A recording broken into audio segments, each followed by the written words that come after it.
ভিডিওটা একটু বেশি বেশি শেয়ার করুন, কারণ ইতিহাসে যে ফেরাউনের পতন হয়েছিল মুসার হাতে, সেই মুসা মেসি হয়ে ফেরত এসেছে। যারা পর্তুগাল, যারা এই 2026 ফুটবল বিশ্বকাপে আমাদের বাংলাদেশে কিছু নাস্তিকের আবির্ভাব হয়ে গেছে। আপনাদের ইমানি দায়িত্বের সাথে ওই নাস্তিকের একটি শাস্তি কামনা করছি। দেখেন, এই একটা বিশ্বকাপ নাস্তিকরা খেলে, ইহুদি নাসাররা খেলে, সেখানে পক্ষ নিয়ে এমন বাংলাদেশে এমন নাস্তিক সৃষ্টি হয়ে গেছে। কেউ মেসিকে পাপ বানাইতেছে। ভাই মেসি আমার আব্বা, মেসি আমার আব্বা। আপনার আসল আব্বাকে বেশি ভালোবাসেন নাকি মেসিকে ভালোবাসেন? মেসি রে, মেসি রে, মেসি মেসি মেসি, ভাই মেসি আব্বা, মেসি মেসি মেসি। মেসি আমার বাপজান। That's it. মেসি আমার বাপজান। আমি মেসিকে দেখলে আমার মনে হয় কেউ মেসিকে স্বামী বানাইতেছে, মেসি আমার জামাই লাগে, মেসি আমার জামাই লাগে। আবার কেউ মেসিকে নবী মুসার সাথে তুলনা করছে। বলেন সবাই নাউজুবিল্লাহ। ইতিহাসে যে ফেরাউনের পতন হয়েছিল মুসার হাতে, সেই মুসা মেসি হয়ে ফেরত এসেছে।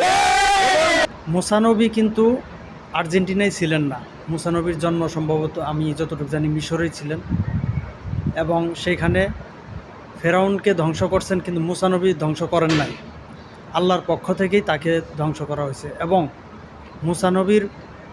মুসা নবীর বাহিনীকে যখন ফেরাউনের বাহিনীরা মারার জন্য, ক্ষতি করার জন্য যখন তারা করছিল, তখন কিন্তু মুসা নবী আল্লাহর নির্দেশে তার কওমদেরকে সাথে নিয়ে কিন্তু এলাকা ছাড়তেছিলেন।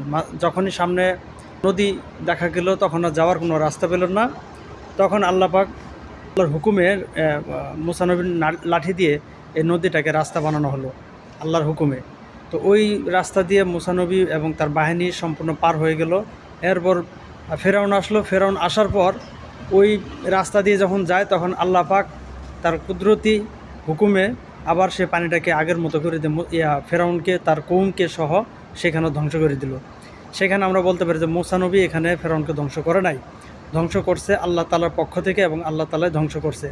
তো এই যে নাস্তিক, আমি যতটুকু জানি যে সম্ভবত এটা যুবনেতার একজন কর্মী, উনি যে এই একটা নাস্তিকতার পরিচয় দিছে, আমি চাই সবাই মিলে এর একটা শাস্তির আওতা আনানো হোক।